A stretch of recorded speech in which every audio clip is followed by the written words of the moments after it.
اعوذ باللہ من الشیطان اللعین الرجیم بسم اللہ الرحمن الرحیم الحمد للہ رب العالمین والصلاة والسلام علی نبی الکریم وعلی آلہ الطیبین الطاہرین المعصومین المنتجبین ولعنۃ اللہ علی اعدائہم من الآن الی قیام یوم الدین آمین یا رب العالمین۔ اما بعد فقد قال اللہ تبارک و تعالی فی قرآن مجید بسم اللہ الرحمن الرحیم من يعظم شعائر اللہ فإنها من تقوى القلوب۔ صدق اللہ العلی العظیم وصدق رسولہ النبی الکریم۔ سامعین کرام، ناظرین محترم، السلام علیکم ورحمۃ اللہ وبرکاتہ۔ بقی ہے اور یہ باقی ہے اور باقی رہنے والی چیز، اس لیے کہ قائم آل محمد کے زیر نگرانی ہے۔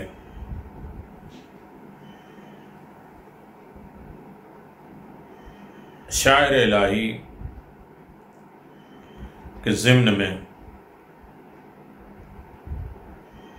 یہ بہتے ہوئے آنسوؤں کا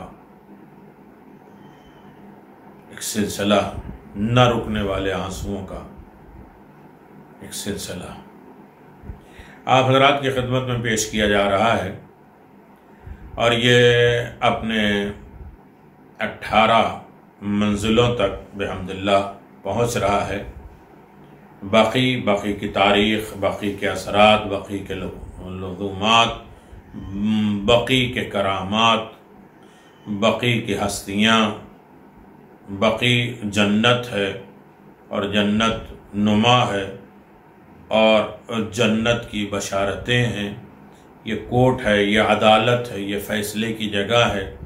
زندگیاں بدل دینے والے، حیات بدل دینے والے، معراج پر پہنچا دینے والے، جنت تک پہنچانے والی ہستیاں یہاں موجود ہیں۔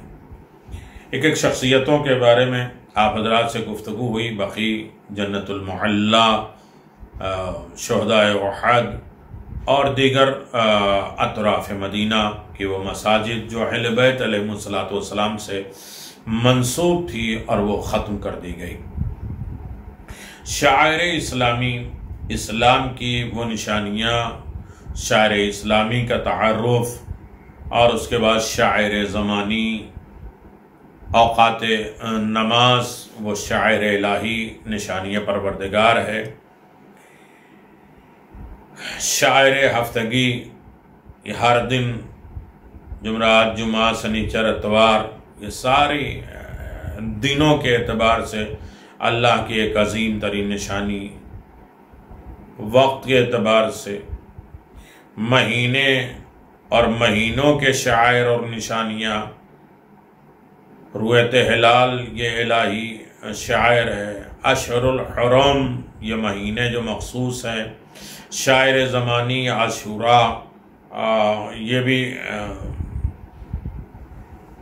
اللہ کی نشانیوں میں ہے، چاہے سنت یہودیوں ہوں اور سنت بنی امیہ میں ہے عاشور۔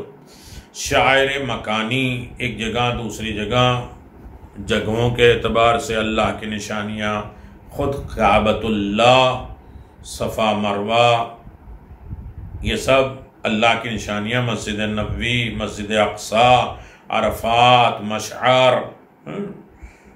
مساجد عمومی، بارگاہ مشاہدے ائمہ معصومین، شعائر قولی، بات چیت، احکامات۔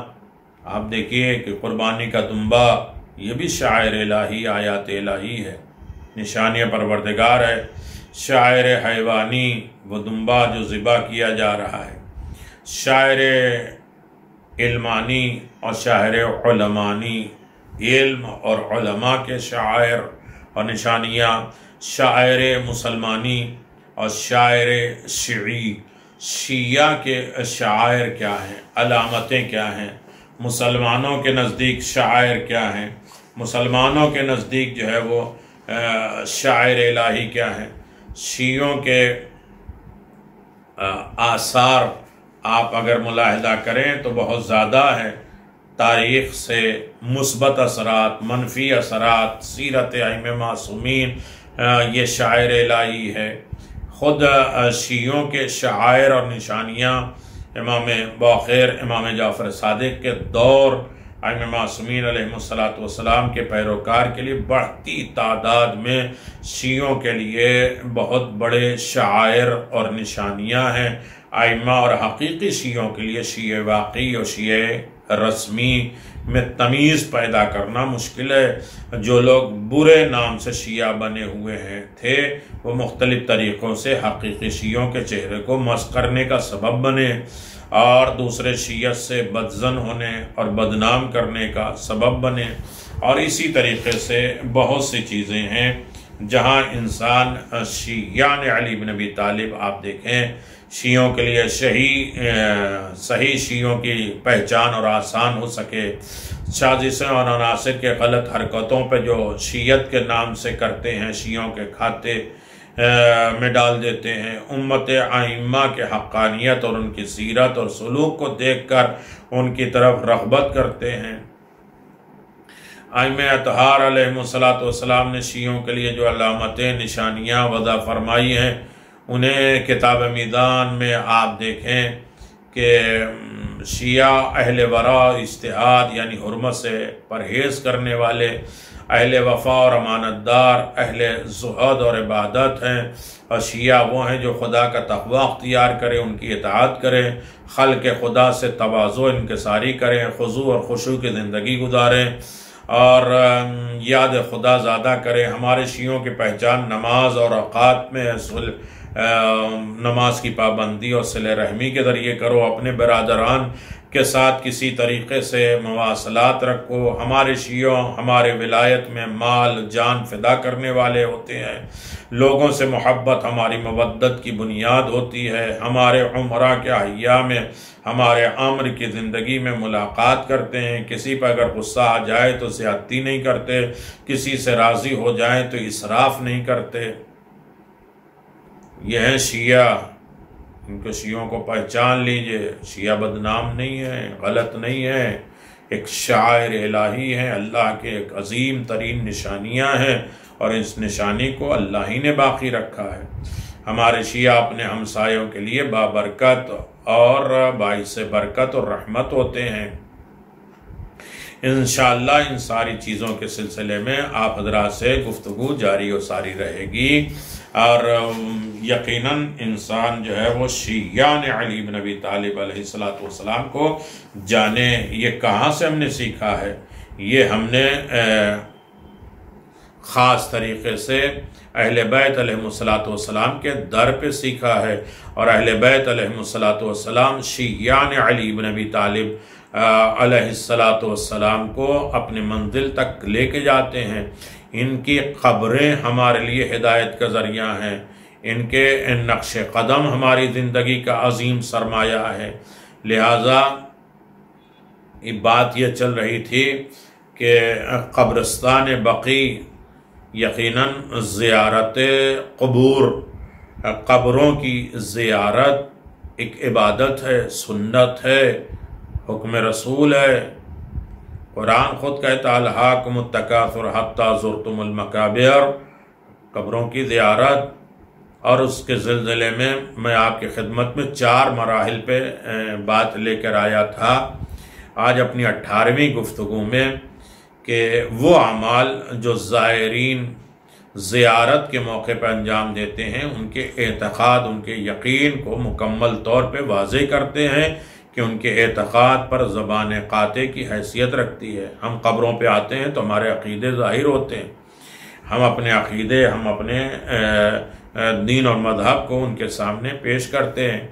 اس لیے ہم زیارت کے موقع پر سب سے پہلے زیارت نامہ پڑھتے ہیں، اور اکثر زیارت ناموں میں زیارت پڑھنے سے پہلے 100 بار اللہ اکبر ہے، تسبیح ہے، اللہ کی یاد دہانی ہے، سورہ توحید ہے، اور یہ سب پڑھنے کے بعد یہ بتاتے ہیں کہ ہم قبر پرستش نہیں کرتے ہیں، ہم قبر کے اوپر بھی وحدانیت کے اعتبار سے حکم خدا کی بنیاد پر ان قبروں پر آئے ہیں۔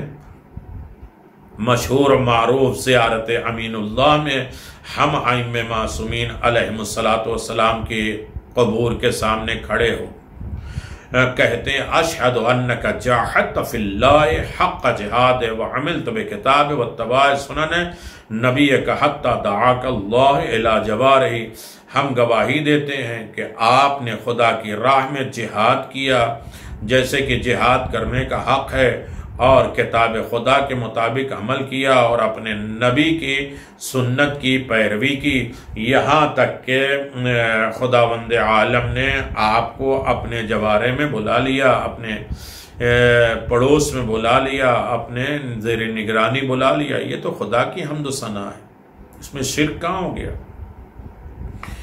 وسائل شیعہ جلد نمبر 14 میں باب استحباب زیارت امیر المؤمنین ائمہ معصومین اور زیارت ماثورہ میں یہ ذکر ہے کہ خدا کی یاد منائی جاتی ہے۔ زیارت جامعہ میں دیکھ لیجئے، ہم کہتے ہیں کہ الی اللہ تدعون وعلیہ تدعون بہی تؤمنون ولہو تسلمون بامر تعلمون والی سبیلہ ترشدون، اے خدا کی طرف دعوت دینے والے، اے اس کی طرف رہنمائی کرنے والے، اس پر ایمان رکھنے والے اور اس کے سامنے تسلیم ہیں اور ان کے حکم پر عمل کرتے ہیں اور اس کے راستے کی طرف ہدایت کرتے ہیں، من لا یہد الفقیہ جلد نمبر 2، یعنی یہ وہ ہستیاں ہیں جو قبر میں آئی ہیں اور یہ خدا کی طرف دعوت دینے والے، خدا کی طرف بلانے والے، یہ عبادتوں کر کے نمونہ پیش کرنے والے، اس میں شرک کہاں ہے؟ زیارت نامے کے ایک دوسرے فقرے میں ہم کہتے ہیں مستشفع الی اللہ عز وجل بکم، میں آپ کے ذریعے خدا کی بارگاہ میں شفاعت کا طلبگار ہوں، میں وسیلہ بنا رہا ہوں، شفاعت اللہ دے گا لیکن ان کے وسیلوں کے ذریعے، تو یہ بھی خدا پرستی ہے، شرک پرستی، قبروں کی پرستش نہیں ہے۔ سمجھنے کی بات ہے، یہ اینک غلط بغض عناد کے چشمے اتارنے پڑیں گے اور سوچنا پڑے گا کہ زیارت نامے یا پیغامات، یہ تسبیحات، یہ سورے زیارت سے پہلے یہ وحدانیت ہے، توحید الہی ہے، خدا کی پرستش ہے۔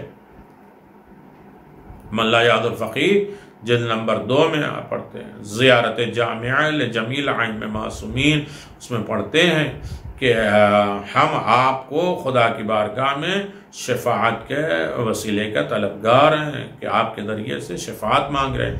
اس طرح دوسری زیارتوں کو بھی ملاحظہ فرمائے، ہر جگہ خدا اور اس کی وحدانیت کا تذکرہ ہے، اب اسے شرک کا نام دیا جائے گا یا ایمان کا دیا جائے گا؟ خلاصہ یہ ہے کہ یہ معلوم ہوا کہ زیارت میں عبادت والی شرطیں اعتقاد خاص نہیں پائی جاتی، اسے غیر اللہ کی عبادت نہیں کہا جا سکتا، تو وہ شرک بھی ہرگز نہیں ہوگا، یہ للہیت ہے اور خدا پرستی ہے۔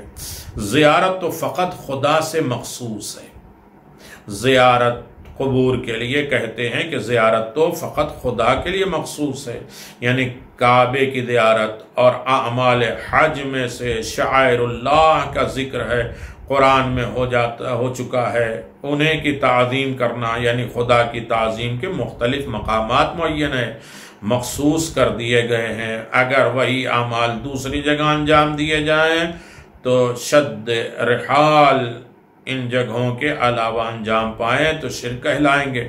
دوسرے لفظوں میں زیارت ایک طرح کے خضوع ہے اور احترام ہے جس کو خدا نے اپنے واسطے مخصوص کر لیا ہے، اور یہ کام غیر اللہ کے لیے شرک ہو گیا ہے۔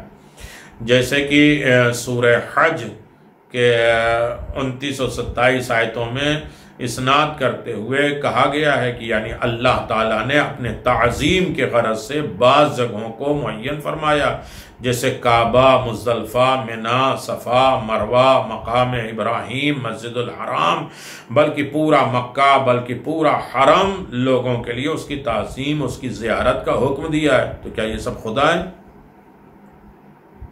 جبکہ خدا کی طرف بلانے کا ذریعہ ہے، تو ہم بھی تو یہی قبروں کا جو ہے وہ خدا نہیں بناتے، یہ قبروں کی طرف بلانے کا وسیلہ ہے، درجہ ہے اور بلند مقام تک پہنچانے کا بہترین منبع ہے۔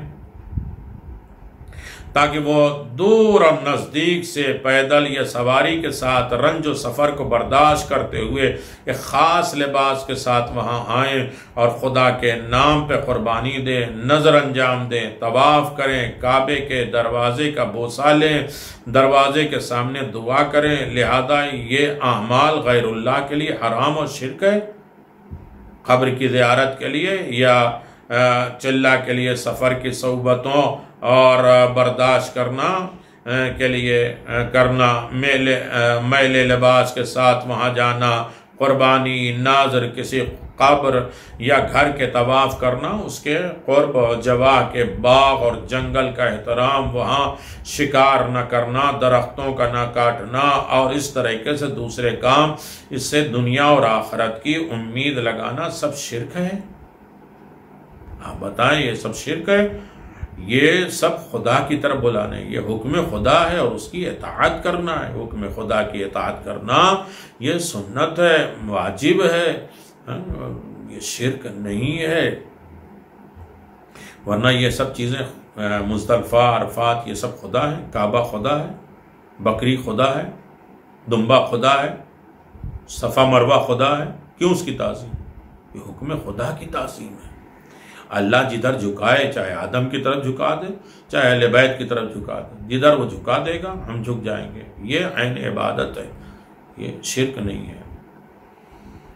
اور رسالت توحید المسمى بتقویۃ الایمان، ترجمہ ابو الحسن ندوی، صفحہ 134، جیسے کہ ایران اور ہند میں غلات اور جہلا کی کثیر تعداد اولاد کے مشاہدہ اور ذری کی زیارت کے لیے سفر کرتی ہیں، یہ سب عبادت ہے۔ ان باتوں کا خلاصہ دو چیزوں میں ہے۔ شعائر اللہ فقط وہی ہیں جن کا ذکر قرآن میں آیا ہے، اور تعظیم فقط کچھ خاص مقامات سے مخصوص ہے۔ لہذا لازم ہو جاتا ہے کہ یہاں پر شعائر اللہ اور تعظیم کے تخصیص یعنی مخصوص پر گفتگو کی جائے، تاکہ شرک اور توحید کے حدود کے تبعین ہو جائے، ان میں درمیان میں فرق اور شبہات کا ازالہ ہو جائے۔ یہی وجہ ہے کہ شعائر اللہ فقط وہی نہیں ہے جن کا نام قرآن مجید میں آیا ہے، اسی طرح تعظیم بھی صرف خدا سے مخصوص نہیں ہے، یہاں تک کہ رسول خدا، صحابہ کرام کا عمل بھی ان کے لیے مخصوص تخصیص کے خلاف ہے، اس لیے کہ آیت شعائر اللہ کے اختصاص کو نہیں، حج اور اس کے احکام کو بیان کر رہی ہیں۔ یَأْتُوکَ رِجَالًا عَلَى كُلِّ ضَامِرٍ کا جملہ بھی یہ خبر یہ ہے کہ جس میں اعلان ہوتا ہے کہ لوگ دور دراز علاقوں سے زیارت کے لیے آئیں گے، اور اس خبر کا ذکر دوسری زیارتوں کے نفی نہیں کریں گے۔ یہ ایسا نہیں ہے کہ یہ زیارت کر کے اور باقی زیارتوں کو چھوڑ دیں گے۔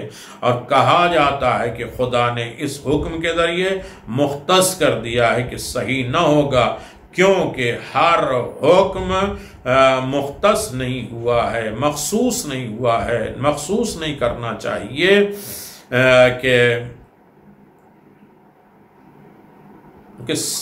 اس کے صرف اس مسئلے میں حکم دیا ہے، دوسری چیزیں ابھی مسکوت عنہ کے منزل پر ہے۔ جیسے کہا جائے کہ علماء کا احترام تم پر لازم ہے، اور اس کا مطلب یہ تو نہیں ہے کہ والدین کا احترام نہ کیا جائے۔ اگر کہا جائے کہ علماء کا ادب احترام کرو تو اس کا مطلب یہ نہیں ہے کہ والدین کا احترام نہ ہو۔ والدین کا احترام کرنے کا حکم دیا گیا، اس کا مطلب یہ نہیں کہ علماء کے احترام کرنے کے لیے منع کیا گیا ہے۔ ایک حکم سے دوسرے حکم کو ثابت نہیں کیا جا سکتا، حکم نہیں لگایا جا سکتا۔ دوسرے یہ کہ شعائر کے اس طرح سے مختص کرنے والی وہ چیزیں بھی خارج ہو جاتی ہیں جن کے علماء اسلام، صحابہ کرام نے محترم جانا ہے، اور آیات اور روایات میں اس طریقے کے جواز پر دلالت کرتی ہے کہ منجملہ رسول خدا صلی اللہ علیہ وسلم کا احترام حیات کا زمانہ ہو، خواہ وفات کا زمانہ، ہر عالم میں ان کو اور ان کے بتائے ہوئے احکام کا ادب احترام کرنا واجب ہے۔ اس کے علاوہ یہ بھی لازم نہیں ہے کہ قرآن مجید میں ہر چیز کا نام بنام تذکرہ موجود ہو۔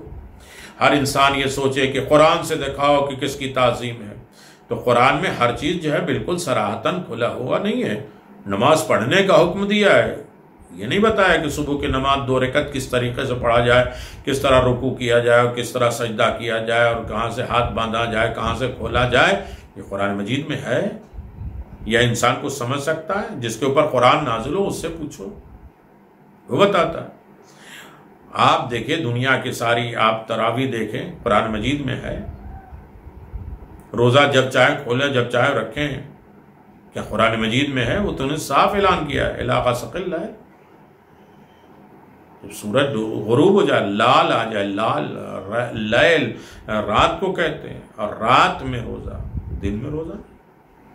تو ہر چیز کا حکم صراحتاً قرآن مجید میں نہیں ہے۔ قرآن فہمی، قرآن جن کے اوپر نازل ہوا، جو قرآن کی حفاظت کر رہے ہیں، وہ بتائیں گے کہ کس چیز پر کیسے کس طریقے سے عمل کیا جا سکتا ہے۔ اس کے علاوہ بہت سے آپ دیکھیں کہ قرآن مجید میں ہر چیز کا نام بنام تذکرہ موجود نہیں ہے، بلکہ نبی اکرم کی احادیث اور ان کے مفسر اور ان کے اصحاب کے معتقد روایتیں زیارت قبور کے جائز ہونے پر دلالت کرتے ہیں۔ انبیاء اولیاء کی قبروں کی زیارت شاعر کے احترام ہے، عزت ہے۔ شعیرہ لغت میں نشانی اور علامت کے معنی ہے۔ میں ابھی شاعر الہی کی آیتیں پڑھ رہا تھا، اب یہ سمجھ لیجئے کہ شعیرہ لغت میں نشانی اور علامت کے معنی میں ہے، اور اس کی جمع شاعر ہے۔ حج کے شاعر مناسک، نشانیاں، اعمال ہیں، اور اسی طریقے سے جو چیزیں بھی اطاعت خدا کی علامت قرار پائی ہیں، جیسے وقوف، عرفات، منی، مزدلفہ میں ٹھہرنا، طواف، سعی، کنکریاں مارنا، قربانی دینا، یہ سب کیا چیزیں ہیں؟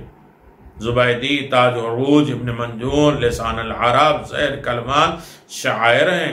یعنی ہر وہ چیز جو خدا کی عبادت کے واسطے علامت اور نشانی بن جائے اسے شاعر اللہ کہہ جاتے ہیں۔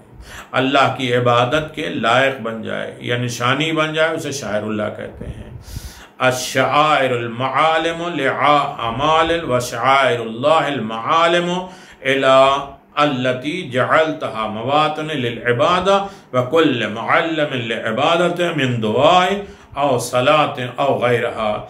شعائر یعنی اعمال کی علامتیں اور نشانیاں، شاعر اللہ ان علامتوں کو کہا جاتا ہے جو مقام عبادت کو معین فرماتی ہیں، اور ہر اس نشانی کو کہا جاتا ہے جو عبادت کے لیے منجملات، دعا، نماز کے لیے علامت قرار پائی جاتی ہے۔ بس یہ عبادت کے لیے علامت کے طور پر ہے، اور شاعر کے منفرد شعیرہ ہے، مفرد جو ہے وہ شعیرہ ہے۔ بس شاعر اللہ یعنی وہ مقامات، عبادت کی نشانیاں جسے وقوف کی جگہ، سعی کی جگہ، قربانی کی جگہ، اور شعورت علمی کے معنی میں ہے طبرسی اور مجموع البیان۔ ہر وہ کام جو خدا کی عبادت کی طرف آمادہ کر دے اور خدا کی عبادت کی طرف لے کے جائے اسے شاعر الہی کہتے ہیں۔ قرآن مجید میں کچھ آیتیں ہیں جسے میں آپ کے خدمت میں بطور دلیل پیش کر دوں کہ شاعر الہی کیا ہے، جس کی تعظیم کرنا ہمارے لیے ضروری ہے۔ قرآن مجید میں 4 جگہوں پر لفظ استعمال ہوئے ہیں، ان الصفا والمروہ من شعائر اللہ، سورہ بقرہ 158 میں، اور والبدن جعلناہ لکم من شعائر اللہ لکم فیہا خیرا، سورہ حج آیت نمبر 36۔ یا ایھا الذین آمنوا لا تدخلوا شعائر اللہ ولا الشہر الحرام، سورہ مائدہ آیت نمبر 2۔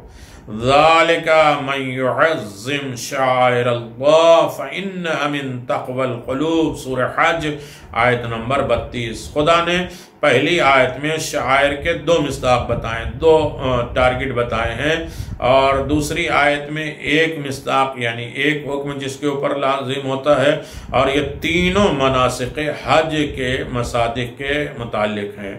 اور تیسری آیت میں شعائر اللہ کو شمار کرنے سے منع فرمایا۔ آخری آیت میں شعائر اللہ کی تعظیم کا حکم دیتا ہے۔ اگرچہ یہ آیتیں حج کے سلسلے میں ہیں اور بعض شعائر کو بیان کر رہی ہیں، لیکن یہ اس معنی میں نہیں ہے کہ صرف اور صرف یہی شعائر ہیں، بلکہ اس کے علاوہ بھی خدا کی نشانیاں اور شعائر اللہ پائے جاتے ہیں، بلکہ عام معنی میں ہے۔ یہاں پر فقط وہ مصادر ہیں، وہ جگہ ہیں جن کے اوپر اللہ نے صراحتاً شعائر اللہ کہا ہے اور جن کا تعلق حج سے ہے۔ اس لیے پہلی آیت میں لفظ آیا ہے کہ من آیا ہے صفا مروہ کی آیات میں من شعائر اللہ، یعنی وَجْعَلْنَا لَكُم مِّن شَعَائِرِ اللَّهِ، اللہ کی بہت سی نشانیوں میں سے ایک صفا مروہ ہے، یعنی اس کے علاوہ بھی بہت سی نشانیاں ہیں۔ یعنی جعلناکم من الشعائر اللہ، جس سے معلوم ہوتا کہ آیتوں شعائر عام ہے معنی ہے، اور یہاں پر بعض شعائر کی مصداق بیان کی گئی ہے، کیونکہ لفظ میں تبعیض ہے، ان میں سے کچھ یہ بھی ہیں، یعنی اس کے علاوہ بھی بہت سی شعائر الہی ہیں۔ دوسرے نمبر پہ بعد کی آیت میں لا تحل شعائر اللہ، خاص شعائر پر دلالت نہیں کرتی، بلکہ عام معنی پر تمام شعائر کے بیان کے شاعر کے لیے سبق شمار ہوتا ہے۔ تیسرا من یعظم شعائر اللہ کی آیت کا، اگرچہ قبل و بعد کی آیت کا مد نظر قربانی اور مناسک حج پر دلالت کر رہی ہیں، لیکن اس کی عمومی اور عام چیزوں میں اپنی جگہ قائم ہے، اور آیت ان کے علاوہ دوسرے شاعر کی تعظیم کی طرف بھی اشارہ کر رہی ہے، کیونکہ اس کے بعد ذکر ہوا ہے فَإِنَّهَا مِن تَقْوَى الْقُلُوبِ، یعنی تعظیم اس کے دل کے تقوی کا نتیجہ ہے۔ یعنی اس کے علاوہ بھی بہت سی چیزیں ہیں جو شاعر اللہ ہیں اور جو دل کے تقوی کا ذریعہ ہیں، سکون کا ذریعہ ہیں۔ یہ بقیع، جنت المعلا اور دیگر شہداء کی قبریں، ائمہ معصومین کے نشانات اور مسجد، یہ سب شاعر اللہ ہیں جو دلوں کے سکون ملتا ہے۔ ہم بقیع کیوں جاتے ہیں؟ شاعر اللہ دلوں کو تقوی ہے، اور ان دلوں کے تقوی میں سے ایک ہے شاعر اللہ کی تعظیم۔ اب شاعر اللہ ڈھونڈتے رہو، شاعر اللہ کسے کسے کہتے ہیں؟ لہذا جو چیز بھی خدا اور دین کی نشانی اور علامت بن جائے اس کے تعظیم واجب ہے۔ یہ ایک مسلم چیز ہے جس پہ ہمیں یاد رکھنا چاہیے کہ جو چیزیں بھی خدا اور دین کی نشانی اور علامت بن جائے اس کی تعظیم واجب ہے۔ فخر الدین رازی کہتے ہیں کہ اما شعائر اللہ فہی عالم طاعت کل شیء جعلناہ، اور شاعر وہ اطاعت خدا کی نشانیاں ہیں جو ہر وہ چیز جو اللہ کی اطاعت کی نشانیاں بن جائے، اور شاعر اللہ میں سے ہے۔ دوسری جگہ پہ فخر الدین رازی شاعر اللہ یعنی قربانی، صفا، مروہ کے عام جانتے ہیں، مفاتح الغیب میں یہ کتابیں موجود ہیں۔ قدرسی فشعائر اللہ اعلام دینیہ میں سے ہے، لہذا اس کا ادب احترام ہر انسان کے لیے ضروری ہے، لازم ہے۔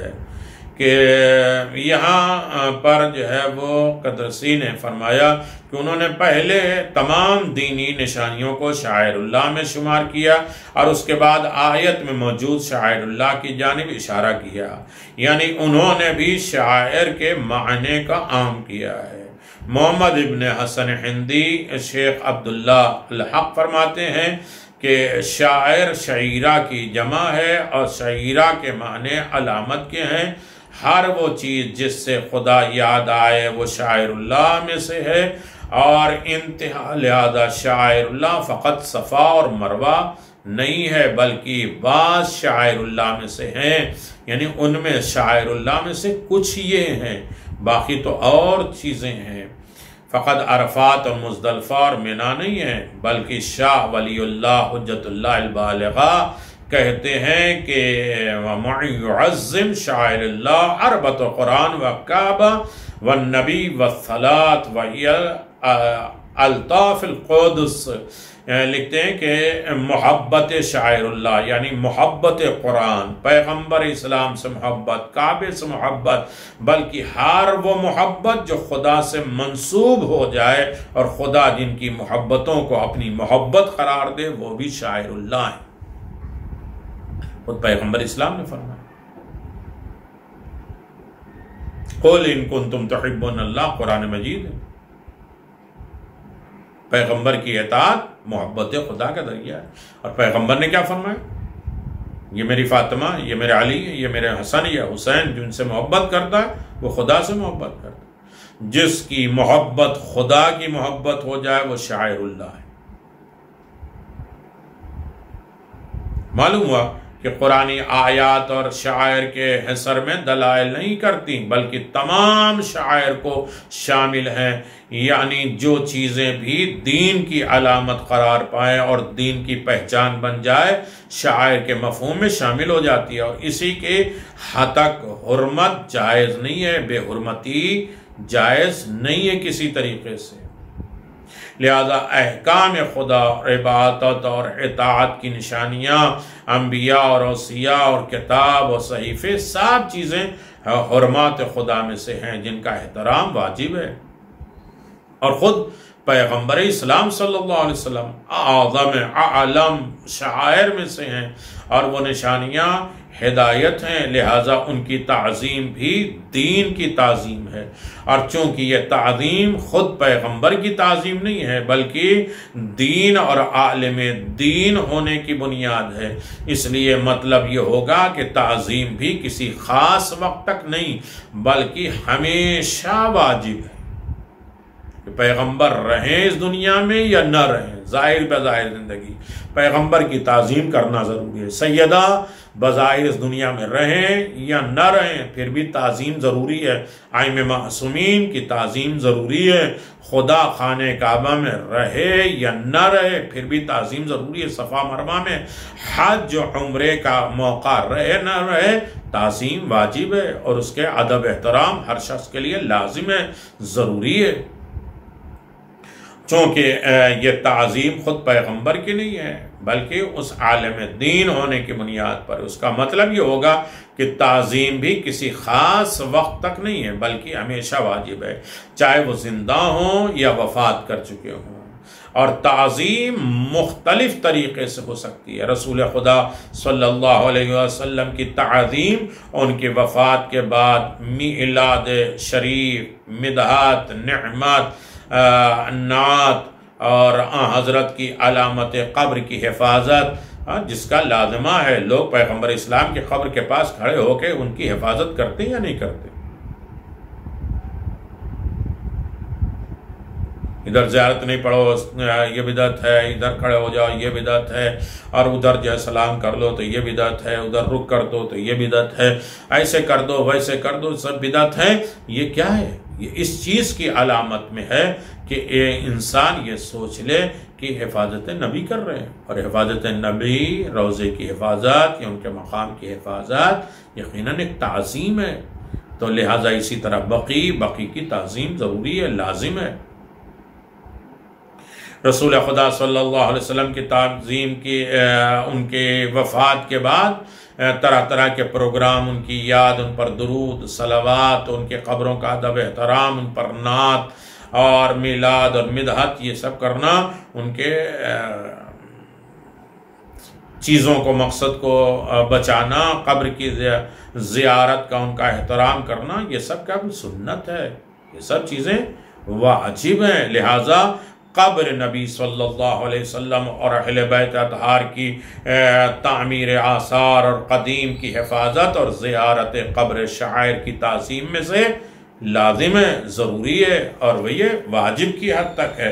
لہذا استحباب اور اس وجود کی بنیاد پر اس قبروں کی بھی تعظیم ہونا چاہیے، اور تعظیم کے لیے وہاں جانا، سلام کرنا، ان کے روضے کو عالیشان بننا، ان کے تذکرے کرنا، ان کی شان میں قصیدے، مرثیے، سلام پڑھنا، زیارت پڑھنا، نمازیں پڑھنا، یہ تعظیم الہی ہے، بدعت اور شرک نہیں ہے۔ لہذا لوگ اس کی طرف متوجہ رہیں کہ زیارت قبر شاعر کی تعظیم ہے۔ وآخر الدعوانا ان الحمد للہ رب العالمین وصلی اللہ علی محمد وآل محمد وعجل فرج آل محمد۔ ہم سب کو شاعر الہی کی تعظیم کرنے کی توفیق عنایت فرما، بقی کو آباد فرما، زیارت گاہ قرار دینا، اور ہم سب اسے اہتمام کے ساتھ دوبارہ تعمیر ہوتے ہوئے دیکھیں۔ ربنا تقبل منا انك انت السميع العليم بحق محمد وآلہ الطیبین الطاہرین۔